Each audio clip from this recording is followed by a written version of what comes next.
Chapitre 8. L'Éternel parla à Moïse et dit : Parle à Aaron, et tu lui diras : Lorsque tu placeras les lampes sur le chandelier, les 7 lampes devront éclairer en face. Aaron fit ainsi. Il plaça les lampes sur le devant du chandelier, comme l'Éternel l'avait ordonné à Moïse. Le chandelier était d'or battu, jusqu'à son pied, jusqu'à ses fleurs, il était d'or battu. Moïse avait fait le chandelier d'après le modèle que l'Éternel lui avait montré. L'Éternel parla à Moïse et dit : Prends les Lévites du milieu des enfants d'Israël et purifie-les. Voici comment tu les purifieras. Fais sur eux une aspersion d'eau expiatoire. Qu'ils fassent passer le rasoir sur tout leur corps, qu'ils lavent leurs vêtements et qu'ils se purifient. Ils prendront ensuite un jeune taureau avec l'offrande ordinaire de fleurs de farine pétrie à l'huile. Et tu prendras un autre jeune taureau pour le sacrifice d'expiation. Tu feras approcher les Lévites devant la tente d'assignation, et tu convoqueras toute l'assemblée des enfants d'Israël. Tu feras approcher les Lévites devant l'Éternel, et les enfants d'Israël poseront leurs mains sur les Lévites. Aaron fera tourner de côté et d'autre les Lévites devant l'Éternel, comme une offrande de la part des enfants d'Israël, et ils seront consacrés au service de l'Éternel.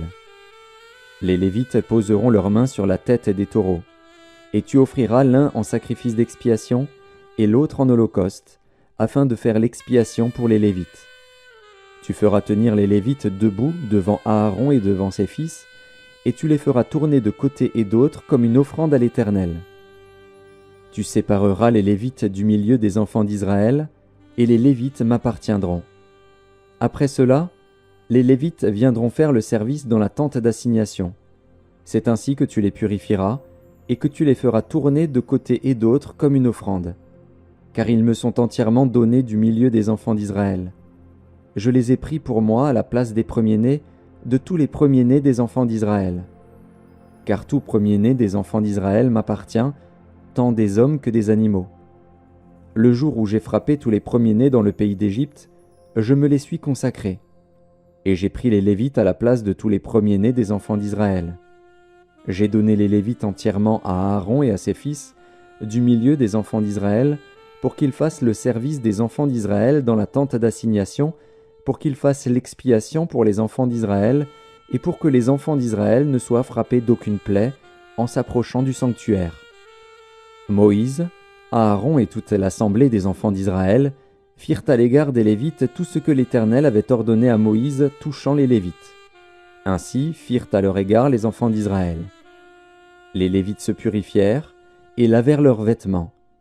Aaron les fit tourner de côté et d'autre comme une offrande devant l'Éternel, et il fit l'expiation pour eux, afin de les purifier. Après cela, les Lévites vinrent faire leur service dans la tente d'assignation, en présence d'Aaron et de ses fils, selon ce que l'Éternel avait ordonné à Moïse touchant les Lévites. Ainsi fut-il fait à leur égard. L'Éternel parla à Moïse et dit : Voici ce qui concerne les Lévites. Depuis l'âge de 25 ans et au-dessus, tout Lévite entrera au service de la tente d'assignation pour y exercer une fonction. Depuis l'âge de 50 ans, il sortira de fonction et ne servira plus. Il aidera ses frères dans la tente d'assignation pour garder ce qui est remis à leurs soins. Mais il ne fera plus de service. Tu agiras ainsi à l'égard des Lévites pour ce qui concerne leurs fonctions. Chapitre 9. L'Éternel parla à Moïse, dans le désert de Sinaï, le 1er mois de la 2e année après leur sortie du pays d'Égypte. Il dit : Que les enfants d'Israël célèbrent la Pâque au temps fixé. Vous la célébrerez au temps fixé, le 14e jour de ce mois, entre les 2 soirs. Vous la célébrerez selon toutes les lois et toutes les ordonnances qui s'y rapportent. Moïse parla aux enfants d'Israël afin qu'ils célébrassent la Pâque. Et ils célébrèrent la Pâque le 14e jour du 1er mois, entre les 2 soirs, dans le désert de Sinaï.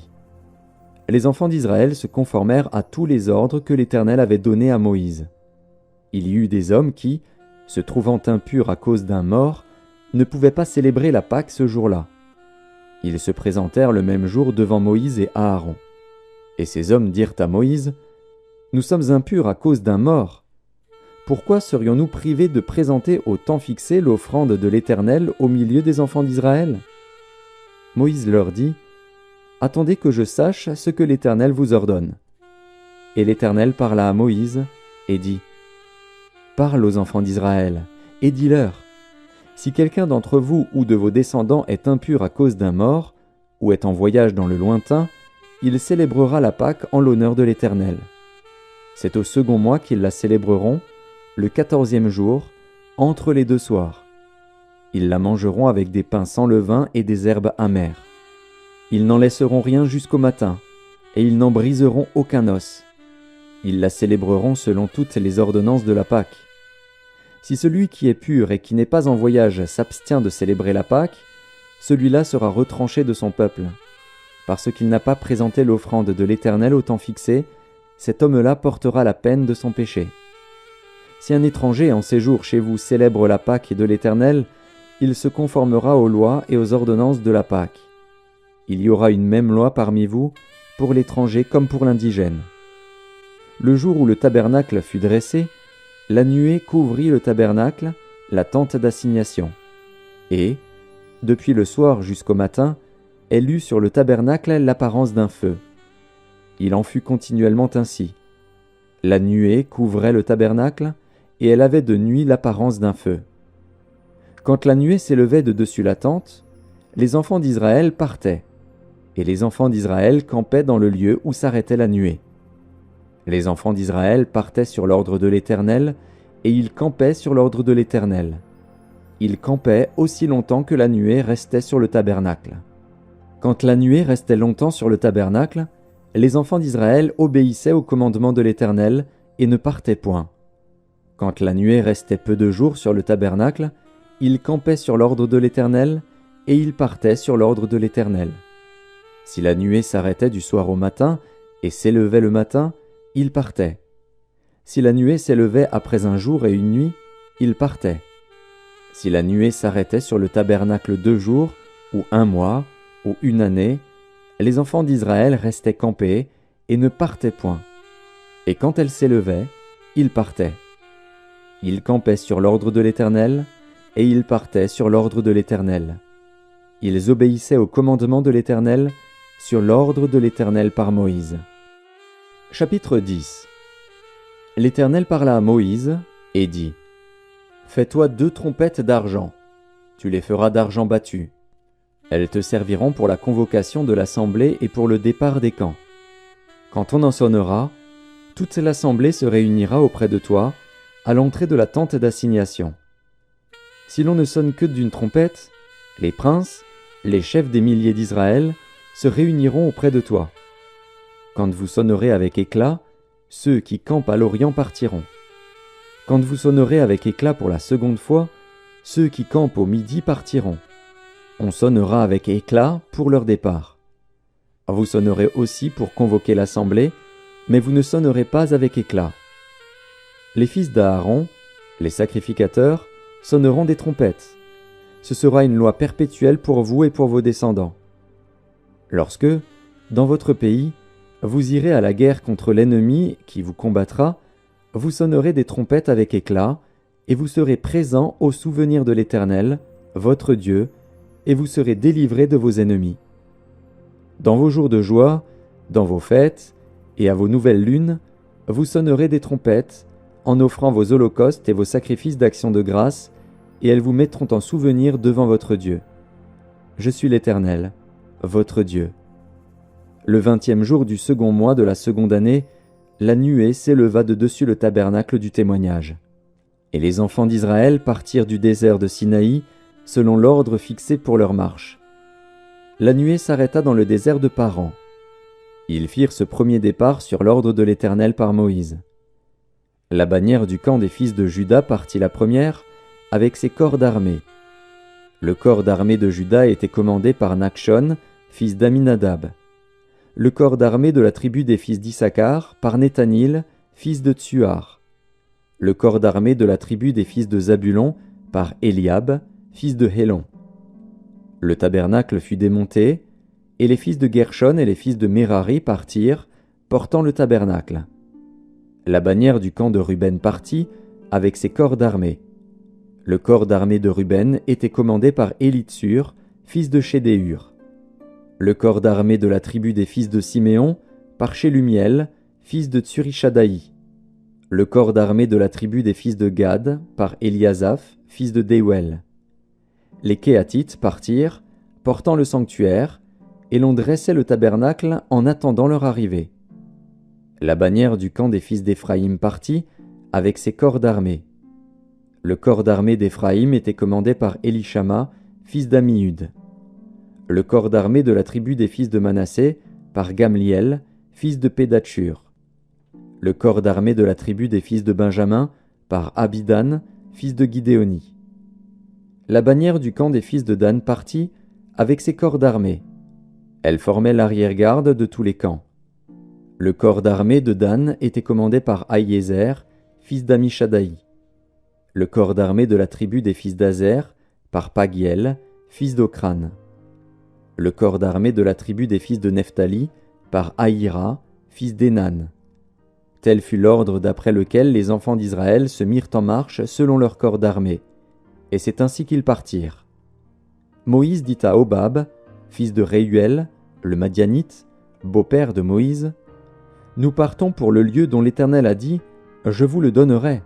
Viens avec nous, et nous te ferons du bien, car l'Éternel a promis de faire du bien à Israël. » Hobab lui répondit, « Je n'irai point, mais j'irai dans mon pays et dans ma patrie. » Et Moïse dit, « Ne nous quitte pas, je te prie, puisque tu connais les lieux où nous campons dans le désert, tu nous serviras de guide. Et si tu viens avec nous, nous te ferons jouir du bien que l'Éternel nous fera. » Ils partirent de la montagne de l'Éternel et marchèrent 3 jours. L'arche de l'alliance de l'Éternel partit devant eux et fit une marche de 3 jours pour leur chercher un lieu de repos. La nuée de l'Éternel était au-dessus d'eux pendant le jour, lorsqu'ils partaient du camp. Quand l'arche partait, Moïse disait, « Lève-toi, Éternel, et que tes ennemis soient dispersés, que ceux qui te haïssent fuient devant ta face. » Et quand on la posait, il disait, « Reviens, Éternel, aux myriades des milliers d'Israël. » Chapitre 11. Le peuple murmura, et cela déplut aux oreilles de l'Éternel. Lorsque l'Éternel l'entendit, sa colère s'enflamma. Le feu de l'Éternel s'alluma parmi eux, et dévora l'extrémité du camp.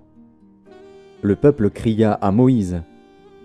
Moïse pria l'Éternel, et le feu s'arrêta. On donna à ce lieu le nom de Tabéhéra, parce que le feu de l'Éternel s'était allumé parmi eux. Le ramassis de gens qui se trouvaient au milieu d'Israël fut saisi de convoitise, et même les enfants d'Israël recommencèrent à pleurer et dire « Qui nous donnera de la viande à manger ? Nous nous souvenons des poissons que nous mangions en Égypte, et qui ne nous coûtaient rien, des concombres, des melons, des poireaux, des oignons et des aules. Maintenant, notre âme est desséchée, plus rien. Nos yeux ne voient que de la manne. » La manne ressemblait à de la graine de coriandre et avait l'apparence du bdellium. Le peuple se dispersait pour la ramasser. Il la broyait avec des meules ou la pilait dans un mortier. Il la cuisait au pot et en faisait des gâteaux. Elle avait le goût d'un gâteau à l'huile. Quand la rosée descendait la nuit sur le camp, la manne y descendait aussi. Moïse entendit le peuple qui pleurait, chacun dans sa famille et à l'entrée de sa tente. La colère de l'Éternel s'enflamma fortement.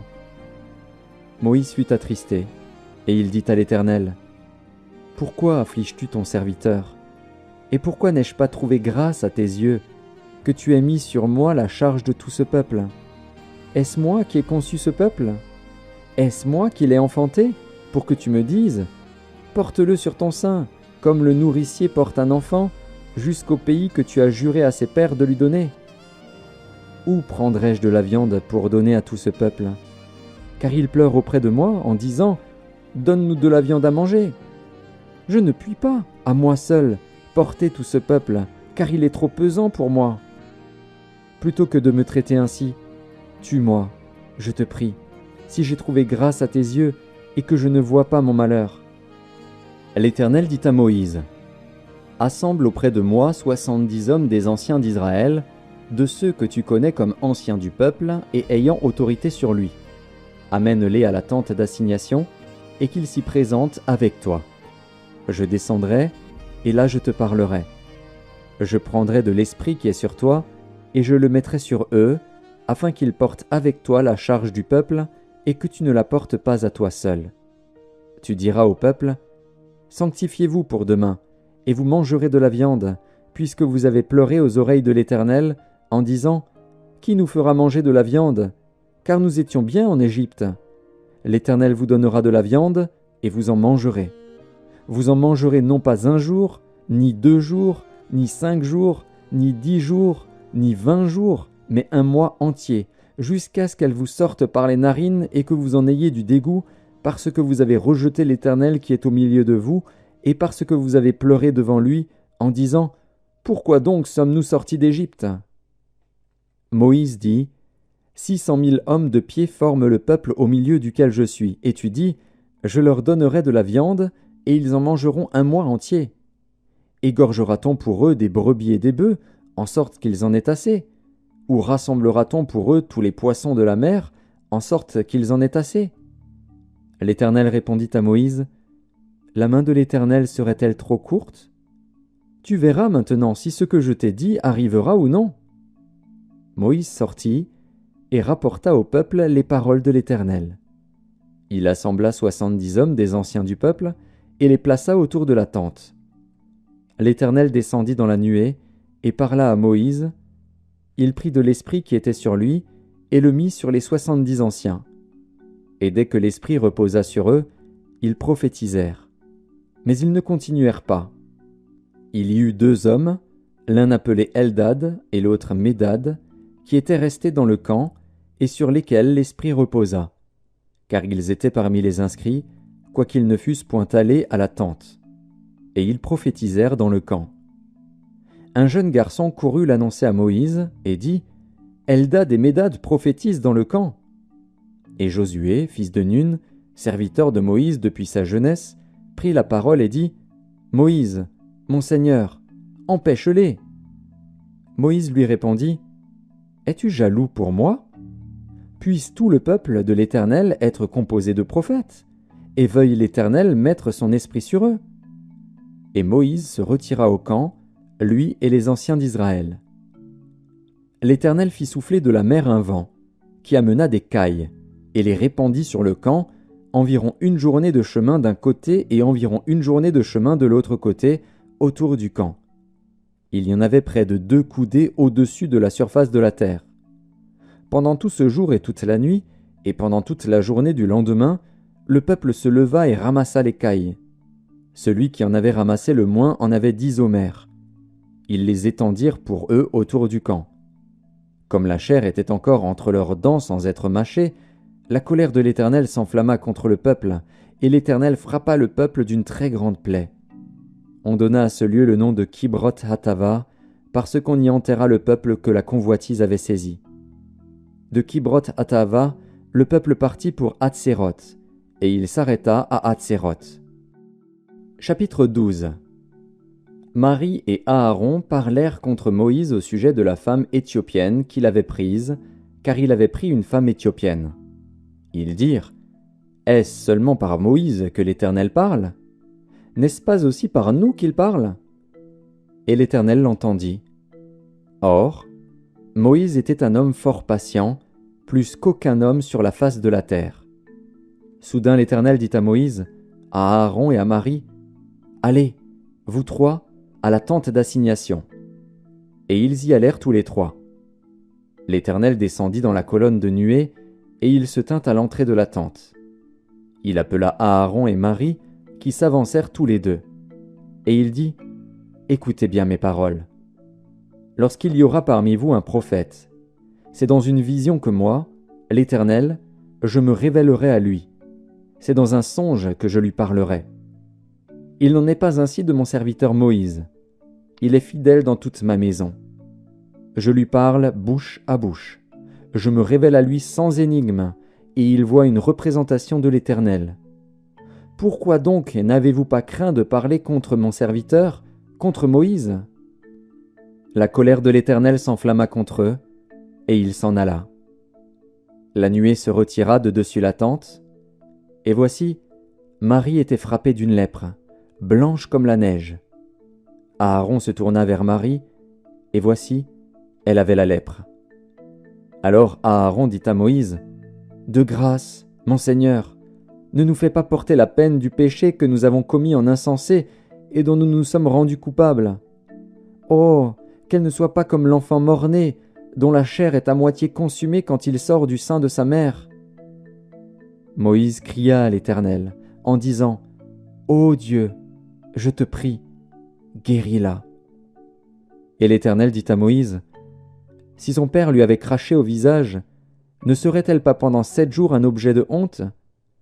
Qu'elle soit enfermée 7 jours en dehors du camp, après quoi, elle y sera reçue. » Marie fut enfermée 7 jours en dehors du camp, et le peuple ne partit point, jusqu'à ce que Marie y fût rentrée. Après cela, le peuple partit de Hatséroth, et il campa dans le désert de Paran.